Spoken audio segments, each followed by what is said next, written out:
hindi pa sila kilala. Yan. Sa mga kilala naman sila, sana po supportahan nyo rin ako kasi sobrang malaking tulong yon sa akin sa kidney transplant ko po. Kasi for kidney transplant ako. So currently nag-work up po ako ng transplant ko. Yan. So ang birthday wish ko and prayers ko na before my birthday na sana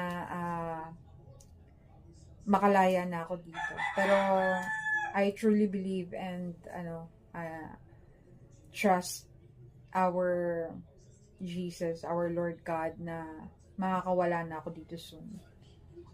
Kaya laban lang guys, huwag tayong susuko kasi pag sumuko tayo hindi natin alam na may maganda palang nag-aantay sa atin, no? Thank you so much guys.